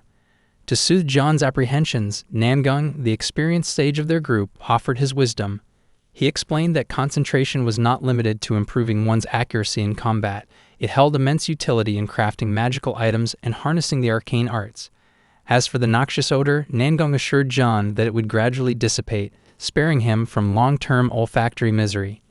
Yet curiosity got the better of John, and he couldn't resist the urge to take a whiff of the offensive glove. The outcome was less than desirable, as the stench overwhelmed him, causing him to retch uncontrollably. Namyung offered little consolation, informing John that the smell would plague him for an excruciating 3-year duration. With the matter of the Ghoul King's silver and gold settled, their journey ventured further into the unknown. Namyung unveiled the centerpiece of their quest, a tantalizing promise beckoning in the distance. It took the form of the Ghoul King's old keys, enigmatic artifacts believed to unlock the fabled treasure chamber. Evidently, there was a key for each of the adventurers, further heightening their intrigue. Soman, brimming with curiosity, sought to decipher the significance of a mysterious map. Namyung, the resident sage, enlightened her. The map, when utilized in conjunction with a specific scroll, had the mystical power to conjure forth a dungeon within the treasure chamber. A peculiar feature of this dungeon was that it would separate the adventurers, and Namyung cautioned them against any surprise at finding themselves alone in this eerie labyrinth. As if to seal their fate, he entrusted them with the keys to the Ghoul King's treasure chamber. The adventurers now faced a momentous decision, for they had to choose one of the doors that lay before them. Namyung underscored a crucial caveat. Once a door was crossed, there would be no return. The gravity of this decision weighed heavily on Soman as she pondered her options. John, on the other hand, sought counsel from Namyung, inquisitive about the optimal choice. In response, Namyung admitted his limitations. He had not traversed this path in his prior existence, and thus could not offer definitive guidance. The only nugget of wisdom he could impart was the knowledge that the previous conqueror had secured the crown of Kundal, a relic designed for necromancers and of limited use to their party. For John, it was a moment of reflection, realizing that despite Namyung's claim to a second life, vast mysteries still shrouded his existence. With a sense of urgency, Namyung prodded them forward, reminding them that Myung, their waiting comrade, was likely growing impatient. As they advanced further into the unknown, their journey took them to a colossal gate, dwarfing even Jor's East Gate. Their expectations aligned with reality as they discovered the enigmatic doors before them, each adorned solely with a name and bereft of any explanatory details. Amidst the anticipation and ambiguity, Namyung recognized an item from his past life, Murun's thorn blade. It was a pair of twin daggers that had once belonged to the Japanese demon hunter Shinomiya. Namyung's wisdom led him to conclude that it held little significance in the present, and he opted to leave it behind. Continuing down the corridor of doors, Namyung stumbled upon a revelation that filled him with elation. This discovery had been the subject of whispers and rumors, but now it lay before him. The Balancer's Book. Namyung opens the door and goes inside the room and sees the book. With a purple aura enveloping it, the book held the allure of a top-tier magical artifact. It was a treasure beckoning him to unveil its secrets. Meanwhile, John and Soman, seated together, watched as Namyung emerged from the portal, carrying with him the weight of their decisions. They eagerly shared the fruits of their choices, but it was evident that the information at their disposal was as mysterious as the choices they had made. Soman proudly displayed her bracelet of the lake fairy, an exquisite accessory that could bestow healing effects upon her as she slumbered. It also possessed the unique ability to enhance her magical prowess, a choice that Namyung deemed wise. John, on the other hand, presented a sword as his chosen item. Namyung couldn't help but express his disappointment, for it appeared that the option of a bow had not been available. John's reasoning was simple. He had chosen the sword because it sounded cool to him. This explanation did not sit well with Namyung, who had hoped for a more strategic selection. Beyond the confines of their immediate surroundings, outside the dungeon, the brave soldier and their stalwart comrade, Namyung, found themselves locked in fierce combat against the relentless hordes of goblins. The soldier commended the effectiveness of the weapon Namyung had bequeathed to him, recognizing its remarkable prowess in battle. However, as the battle raged on, it became apparent that even with their combined strength, the goblins seemed endless. Weariness began to gnaw at their stamina, and Namyung, in a moment of jest, inquired about the whereabouts of their platoon's king. The soldier's response was not one of humor, but rather a challenge to Namyung's resilience. Their situation grew even graver as a horde of goblins bore down upon them, threatening to overwhelm the small group. Desperation set in as the other soldiers, pushed to their limits, pleaded with their squad leader to consider a retreat. Yet Namyung remained resolute, urging them not to surrender, and to fight on until at least one more goblin had fallen. Then, in a fateful moment, a goblin hurled a deadly dagger in their direction. Namyung, quick to react, positioned himself in front of his comrades, taking the full force of the attack. As the blade found its mark and Namyung collapsed to the ground, an ominous realization dawned. The goblin's weapon was poisoned. The soldier, aware of the dire situation, urged Namyung to retreat immediately for the much-needed treatment of his grievous wound. Namyung, despite his agonizing condition, summoned the last vestiges of his strength and, in a stirring declaration, instructed the soldier to continue the battle. He was no longer just a soldier but Kang Hojin, and his comrades would bear witness to his transformation. In response to Namyung's call, the soldier, known as the ogre Kang Hojin, embraced his inner beast and surged forward, determined to confront the goblins with an indomitable spirit, ready to face the relentless goblin horde with every ounce of his strength. In a world gripped by intrigue and looming prophecies, a man stood before a camera, ready to share an extraordinary tale with the world. The news reporter leaned forward. This man, an eyewitness to a recent, unimaginable event, began recounting the astounding display of valor he had witnessed. He described how two figures, Namyung and Hojin, had valiantly taken down wave after wave of goblins in a frenetic battle. It was a spectacle that left no room for doubt. Their prowess was awe-inspiring. What truly stoked the fires of intrigue were the reporters themselves. They couldn't help but draw parallels to the words of a British actor who, in a press conference, had hinted at the arrival of prophets, saviors destined to rescue the earth from its impending doom. Were Namyung and Hojin the prophesied messiahs? Yet the man who had witnessed the tumultuous battle had a different perspective. He offered a nuanced interpretation that defied the grandiose label of prophets. To him, these figures weren't emissaries of hope. They appeared more like harbingers of destruction. The scene unfolded once more, where goblins, taken aback by the emergence of Hojin, aptly nicknamed the ogre, found themselves in a state of shock. But as the saying goes, there's always a bigger fish. A colossal goblin warrior stepped in, its towering form dwarfing those who had come before. It shielded a smaller goblin, compelling it to withdraw from the impending confrontation.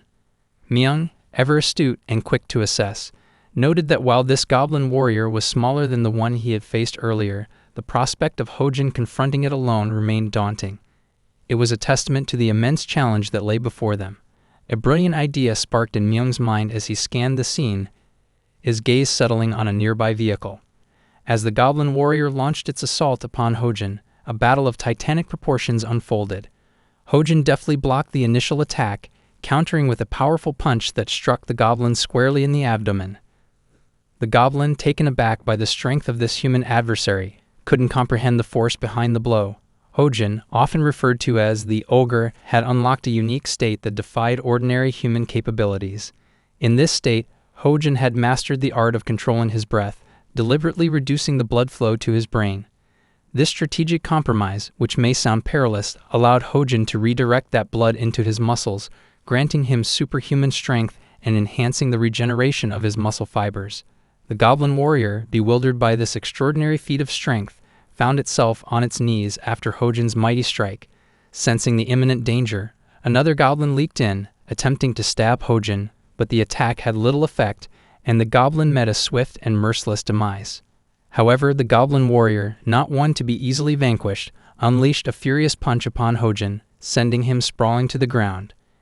In a lightning-quick maneuver, the goblin leaped onto Hojin's abdomen. As the fatal flaw of the ogre state is that because of the ogre state is restricting the blood flow to the brain, which means it cannot be maintained for a long period of time, and usually humans die within a few tens of seconds with blocked brain blood flow, but because the ogre state doesn't completely block the blood flow to the brain, so it can last for a little over 5 minutes. But nevertheless, Hojin doesn't have much time left as the remaining time is only 1 minute. Then Namyung with the car comes straight to the goblin warrior and hits it. As Namyung comes out the car and checks if Hojin is okay, then Namyung is surprised to see that Goblin is alright and is coming towards them. Then we see that Goblin is crying. Seeing Goblin's tear, Hojin gets mad as these goblins have killed a lot of soldiers and civilians, and Hojin doesn't get why the goblin is angry. And now Hojin gets more angry and goes into rage mode, but the remaining time left in ogre state is only 6 seconds. And both the goblin and Hojin charges towards each other and punches their best punch to each other, and the goblin is taken down and Hojin is on the edge as well, and Namyung is completely drained too, and Hojin tells Namyung that he can't get up either. They both think that this is how they are going to die, seeing all the other left goblins closing in on them. Namyung in a cool way tells Hojin that as people say heroes die young and thinks this wasn't a bad life. Then suddenly he hears something and sees that all the goblins around him gets freezed in ice. And it's none other than Namyung, and he tells them good job hanging in there. Hojin is surprised to see Namyung, and Namyung tells him to leave everything to him and take some rest. In the wake of their relentless battle, Namyung's incredible power shone brilliantly. With a mere gesture, he froze the remaining goblins in intricate ice formations, suspending them in a state of suspended animation. Beside him, Soman and John showcased their remarkable combat prowess, vanquishing several goblins with well-practiced ease. The trio now stood united, their collective strength undeniable. But as the last goblin succumbed to the inevitable, he remarked that the ordeal they had just faced seemed like child's play compared to their previous encounter with the Ghoul King. In the midst of the action, Namyung's curiosity got the best of him, and he turned to Namyung with an inquisitive expression. He wanted to know how Namyung had arrived at the scene without a vehicle, considering that the Sinchen station, a likely transit point, should have been teeming with goblins. Namyung, with his characteristic calm, unveiled the answer. They had indeed passed through the Sinchen station, but rather than succumbing to the goblin horde, they had taken the fight to the enemy, eliminating every last one of them along the way. Namyung couldn't hide his admiration for Namyung's resourcefulness and courage. Jian, ever keen to discern their next course of action, posed an important question.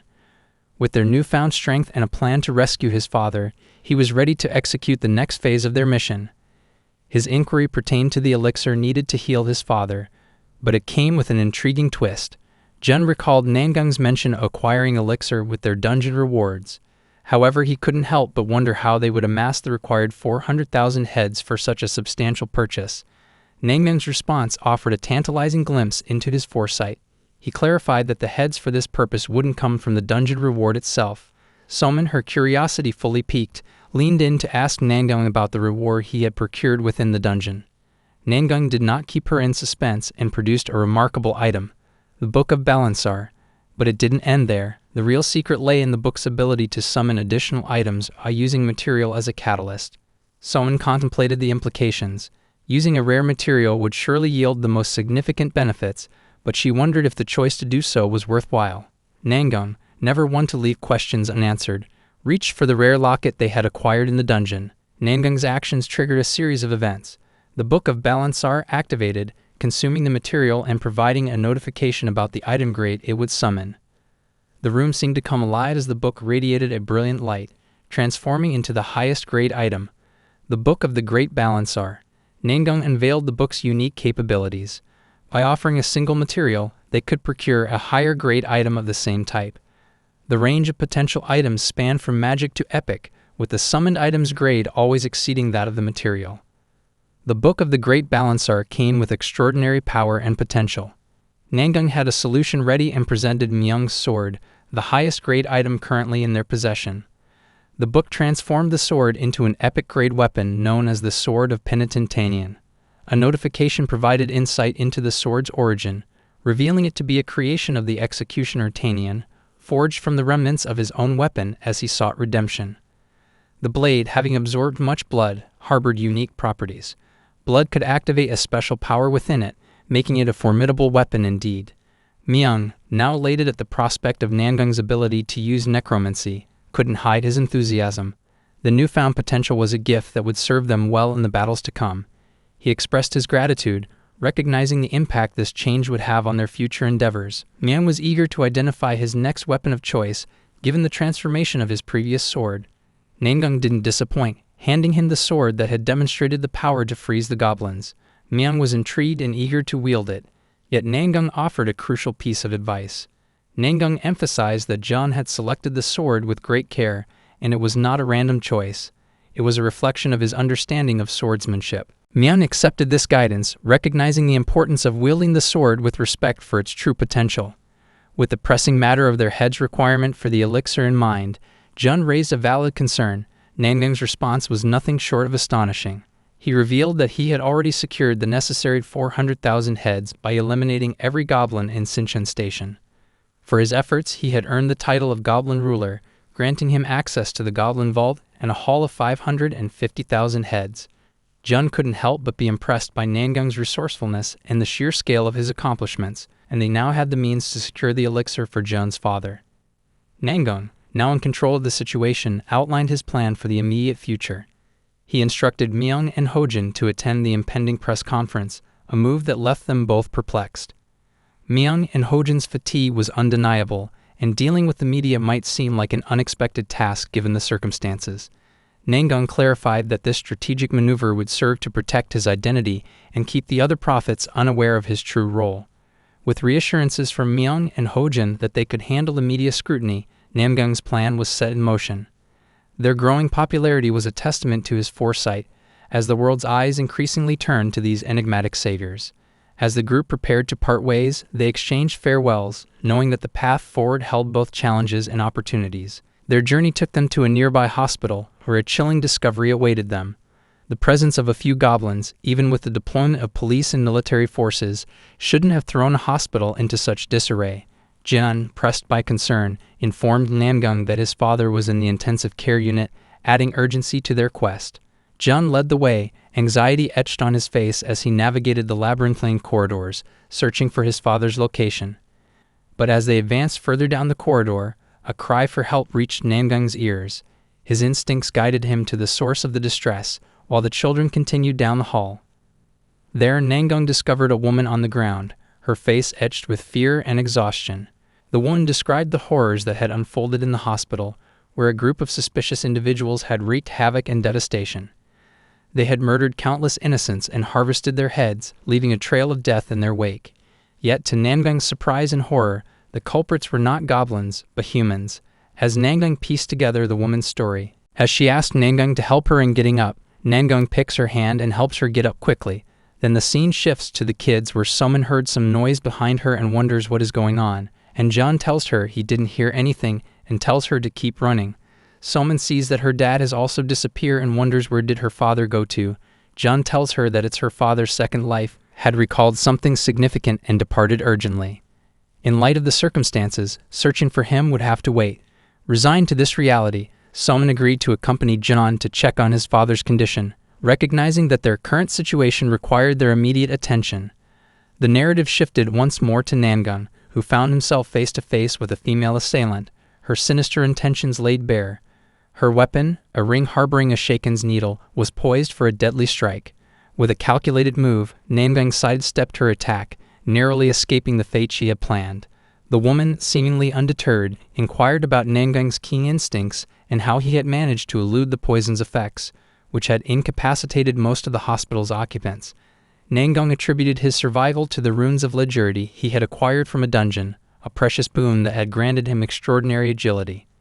The woman, her face twisted by malice, acknowledged the newfound emergence of runes and the riches they could bestow. She couldn't hide her sinister glee at the prospect of claiming Namyung's rewards. Yet beneath his veneer of calm, Namyung remained steadfast. With unwavering determination, he reminded her that his heart belonged to another, his beloved wife, making it clear that her advances would go unanswered. With frustration and contempt in her eyes, the woman revealed her true colors. She was not content to simply take his rewards. She intended to take his life. A malevolent smile curved her lips as she advanced, confident in her abilities. Namyung, unyielding and resolute, met her challenge head-on. In the tense clash between Namyung and his assailant, the woman's aggressive strike meets swift evasion from Namyung, who skillfully guides her momentum to push her to the ground. Rising with a speed that hints at her resilience, the woman looks up at Namyung with a mix of surprise and recognition. She confesses that she knew Namyung was someone special. As the seconds tick away in this charged encounter, Namyung's thoughts reveal a complex web of considerations. Despite his confidence in handling the physical threat before him, he's acutely aware of the delicate threads that connect him to the public eye. The woman may be a troublesome adversary, but Namyung understands the potential repercussions of ending her life, especially if prying eyes are watching. However, that's only if there were spectators observing Namyung. In a decisive move, Namyung unsheathes his sword, its gleaming blade catching the ambient light. The woman, caught off guard, recognizes the weapon's rarity. Namyung, undeterred by her surprise, advances, realizing that in this secluded moment, he can eliminate the threat without concern for collateral consequences. The woman, bracing herself for the confrontation, readies her dagger for another strike. In the pivotal moment, Namyung maneuvers deftly, closing the distance between them. In a single, fluid motion, his sword slices through the air, severing the woman's dagger in two. The unexpected precision of Namyung's strike leaves the woman momentarily stunned.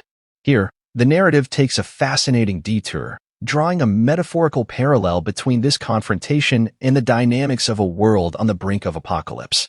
The imagery conjures the metaphor of a newborn lion cub, embodying natural-born talent and a savage, untamed potential waiting for its moment. The narrative weaves through the cub's curious exploration of its surroundings, paralleling it with the woman's attempt to test her strength against Namyung. However, the tone shifts as fear, an overpowering emotion, overrides curiosity. The description delves into the primal fear that transcends even the instincts of a savage beast, hinting at an inexplicable, supernatural power. Returning to the present, the woman, now fearful for her life, realizes she must evade Namyung's imminent strike. Her body moves instinctively, driven by the primal survival instincts that every being possesses.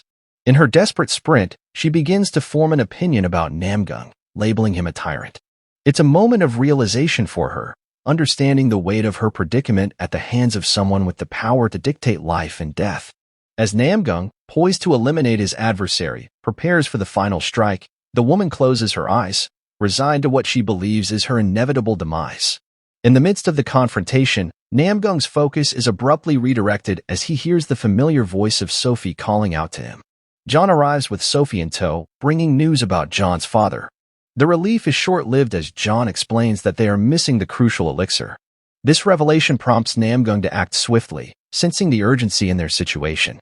Surrounded by curious children, Namyung is bombarded with questions about the unfolding drama. As he contemplates the gravity of the moment, memories resurface. Namyung recalls the counsel of an old comrade, a poignant reminder that indiscriminate killing would breed enmity and chaos. The comrade had warned against becoming an instrument for higher beings to manipulate, creating a hellish world where humans turn on each other. Back in the present, Namyung grapples with the realization that he came perilously close to committing an irreversible act of violence in front of his daughter. He shares with Sophie that his intimidating display was merely a tactic to deter a woman, later identified as Chai Song, who had attempted to pilfer a valuable item. Sophie, understanding the context, acknowledges the necessity of the scare, but John remains skeptical, sensing there's more to the story.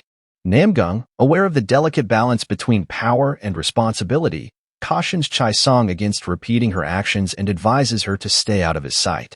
Chai Song, while compliant, speculates that her ankle might have suffered due to the force of Namyung's sword's ki.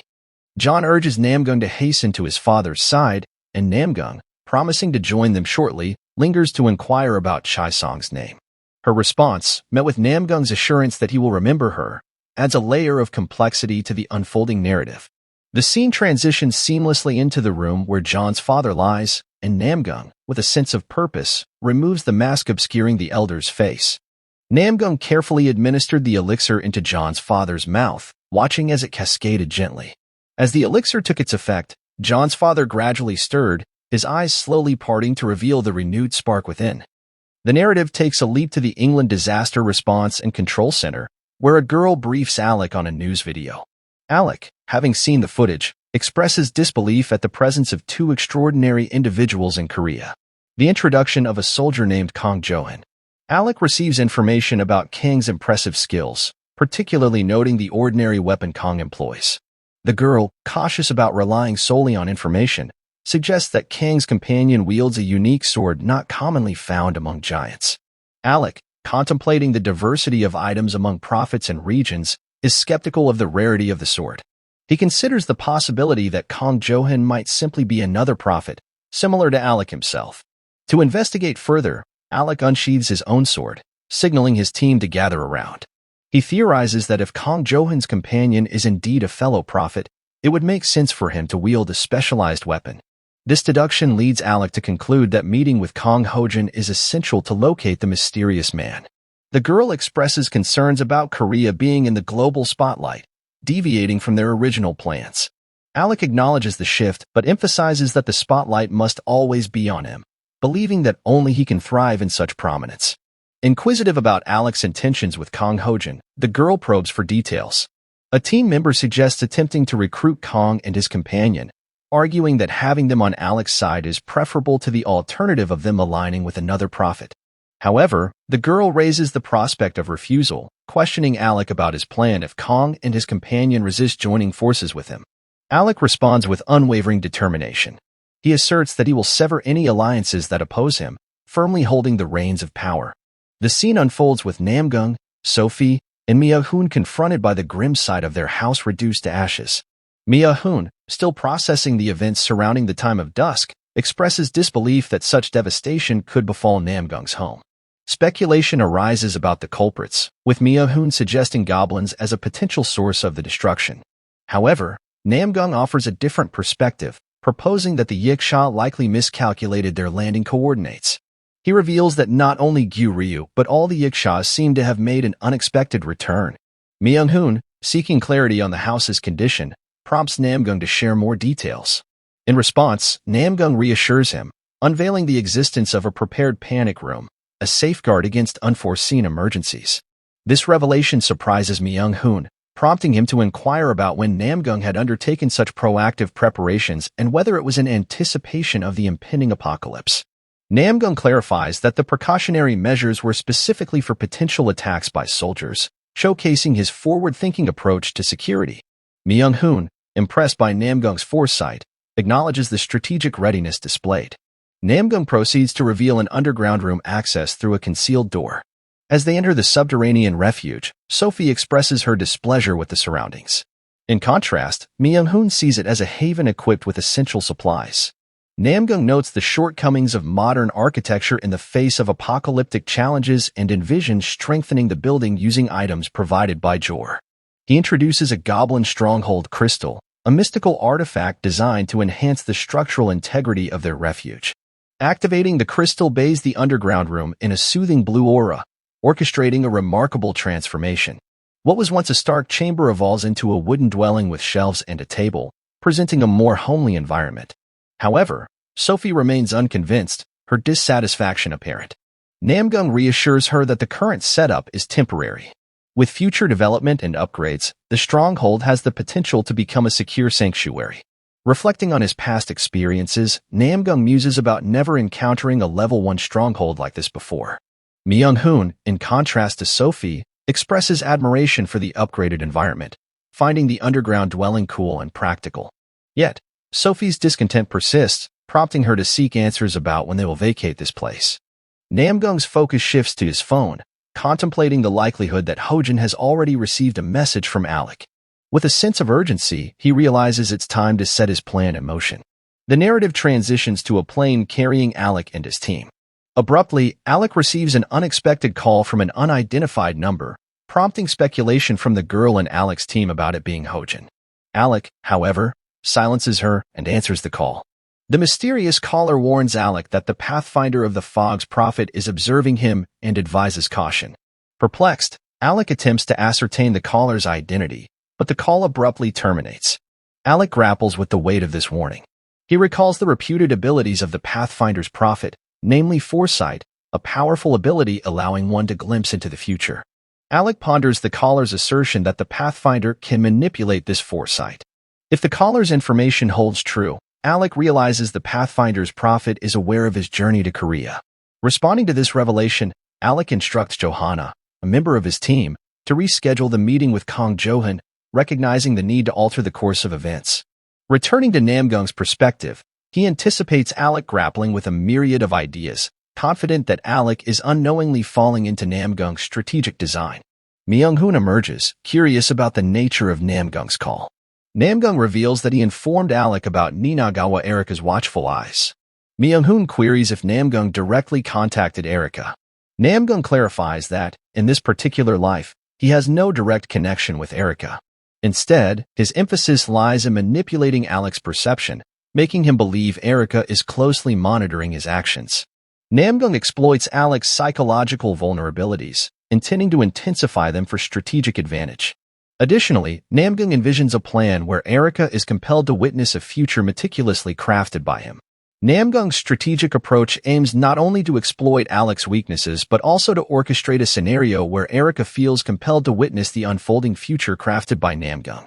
The anticipation of Erika willingly joining their cause looms as Namgung shares his strategic plans with Myung. Asserting that he will initiate the first move, Namgung instills a sense of confidence in his carefully devised plan. Myung-hoon contemplates the potential consequences of three prophets converging in Korea, seeking reassurance from Namgung. Calmly, Namgung dismisses any negative outcomes, assuring Myung-hoon that these prophets will serve as guardians for Korea in his stead, especially in the face of the impending second Hellgate. The narrative shifts to Alec and his team as they touch down in Korea. The urgency of their mission requires immediate action. Johanna seeks guidance from Alec on how to spend their time before the scheduled meeting. Alec instructs her to explore Uedo 63 Square and make necessary preparations. Hansen, voicing a common sentiment, expresses hunger, advocating for a pre-meeting meal. Johanna, intrigued by Hansen's sudden wisdom, questions the origin of his saying. Hansen reveals his past stint in Korea and imparts an old Korean saying emphasizing the benefits of a full stomach. Alec concurs, acknowledging the potential for a confrontation and proposing a visit to a Michelin-recommended steakhouse. However, Hansen insists on experiencing the local eating culture, eager to share a place he knows. Johanna, ever focused on the mission, reminds Hansen to stay attentive. Following a satisfying meal, the team engages in some shopping and culinary exploration, immersing themselves in the local offerings. As they stroll through the vibrant streets, Johanna marvels at Korea's resilience despite the tumultuous Hellgate incidents. She notes that the cities continue to operate smoothly, a phenomenon that transcends mere profit interventions. Alec, playfully teasing Johanna, suggests that her usually stern demeanor might soften due to a newfound fondness for Korea. Blushing, Johanna subtly signals that it's time to refocus on the imminent meeting. The narrative seamlessly transitions to a building where a woman imparts crucial information to Namgung. She speaks of the regressor, the mysterious figure referenced by the Pathfinder of the Fog. The woman looks back at Namgung, recognizing him as the one who regressed from the past. Alec confidently strides through the building, his words echoing assurance over the phone that the building's height safeguards against ambushes or external interference. Johanna, however, raises a red flag, suggesting the possibility of wiretapping and surveillance. Cautious of potential eavesdropping, she decides to disconnect and awaits Alec in the designated area. Alec, acknowledging the concerns, agrees, terminating the call. As Alec turns around, Kong Hojin makes his entrance, introducing himself to Alec. Extending his hand for a handshake, Alec notes that Hojin seems larger than life compared to videos. Grateful for Hojin's flexibility amidst the change in their appointment, Alec expresses his thanks. However, the handshake doesn't materialize as Hojin walks away without reciprocating, leaving Alec surprised. The abruptness raises Alec's suspicions, pondering whether Hojin is privy to Alec's moon vision skill, capable of discerning an opponent's abilities. The speculation extends to other skills, such as Sun's Eye, which Alec used to locate and recruit Johanna and Hansen. Alec contemplates the possibility of Hojin's discreet presence, yet decides to adopt a cooperative demeanor. Engaging Hojin in conversation, Alec expresses astonishment at Korea's ability to protect its land, especially when England, despite having a prophet like Alec, faced substantial damage. Alec attributes Korea's success to Hojin and his team, specifically their efforts in hunting down magical beings in Shincheon. Hojin, modest and gracious, credits the success to efficient politics, a responsive army, and collaborative citizens. Alec, however, encourages Hojin to accept the credit due to his own skill and prowess. Expressing genuine interest in conversing with a skilled individual like Hojin, Alex signifies his appreciation for their collaboration. Intriguingly, Hojin directs Alex's attention to someone in the room, suggesting a conversation with that individual. He mentions having obtained his weapons from this person, hinting at a shared connection or mutual acquaintance. The door creaks open, and Myung-hoon emerges into the room. Alec, upon spotting Myung-hoon, grins with a sense of expectation, recognizing that this encounter is unfolding as Alec had anticipated. Eager to establish a connection, Alec extends his hand for a handshake once again.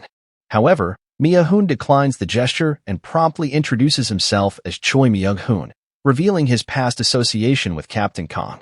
Alec notes Myung-hoon's avoidance of a handshake, interpreting it as a sign of readiness and suspicion.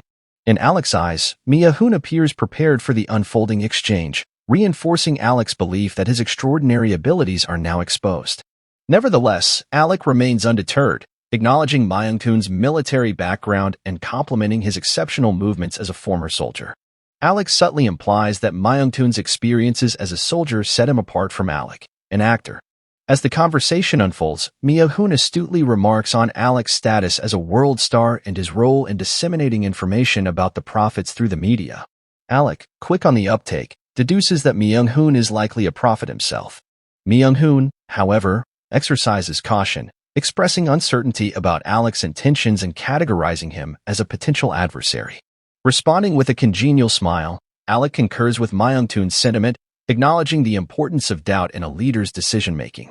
Myung-hoon reciprocates the smile, appreciating Alec's seemingly insightful words. Yet, the atmosphere remains charged with tension as Myung-hoon hints at Alec's strategic interests in specific locations, explicitly mentioning Catholic Mary's Hospital and Noryangjin Station. Myung-hoon's serious tone suggests that Alec might be eyeing the very locations where Hansen and Johanna, Alec's allies, are awaiting further instructions. This revelation catches Alec off guard, and a sense of shock permeates his expression. He realizes that Myung-hoon possesses knowledge about the whereabouts of his companions. The frustration is evident in Alec's demeanor as he contemplates how Myung-hoon, even as the Pathfinder's prophet, could have access to such specific information. In response to this revelation, Alec, frustrated but resolute, underscores the imminent threat to the world. He argues that a prophet of Myung-hoon's stature should recognize the urgency of the situation. Alec proposes an alliance, stressing that the effectiveness of modern firearms is waning and that, as prophets, they bear the responsibility to guide humanity through these tumultuous times. Alec reveals his ambitious plan to establish an international union of prophets, emphasizing that their collective powers are the only force capable of saving the world. Myung-hoon astutely perceives Alec's actions as a veiled attempt at heroism rather than a sincere endeavor to save humanity. Alec, caught off guard by Myung-hoon's interpretation, nervously laughs, attempting to downplay any underlying motives. Myung-hoon, however, remains wary, asserting that Alec's true aim might be world domination rather than altruistic salvation. As the tension escalates, Alec summons his sword, signaling an impending attack on Myung-hoon. Hojin intervenes just in the nick of time, leaping in to shield Myung-hoon from Alec's impending sword strike. Alec, with a glint of frustration in his eyes, expresses his reluctance to have Myung-hoon possess foresight powers among the seven prophets. He warns Myung-hoon that sparing his life would only hinder Alec's grand ambitions. An ominous aura envelopes Alec as he menacingly moves forward, leaving the fate of the confrontation hanging in the balance. The narrative then shifts to Namyung, who engages in a conversation with Ninagawa Erika. Their familiarity suggests a shared history from Namyung's former life. Namyung, curious about the future he had meticulously planned, learns about the meeting between Alec Trauman and Choi Myung-moon. The revelation that Choi Myung-hoon poses as the Pathfinder prophet, with Alec targeting him for elimination. Namyung, ever the strategist, warns Erika of the imminent danger she faces.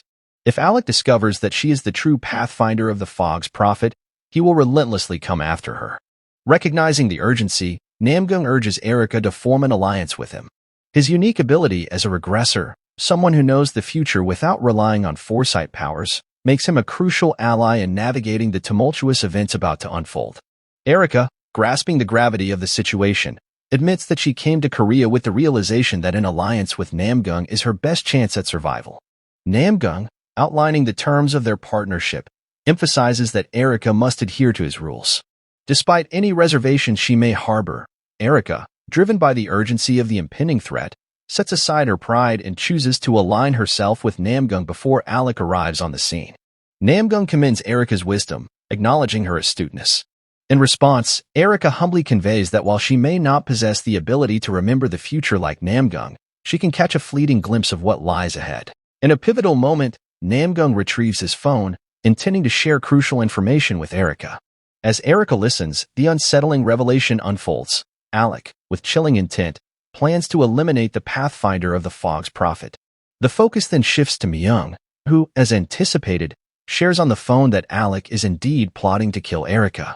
Alec, taken aback by this revelation, finds himself at the center of an unexpected twist. In a surprising turn, a mysterious figure emerges behind Alec, delivering a forceful punch. Although Alec manages to block the attack, the impact leaves a palpable tension in the air. This character, with a grave expression, confronts Alec directly, asserting that anyone posing a threat to Erika deserves swift elimination.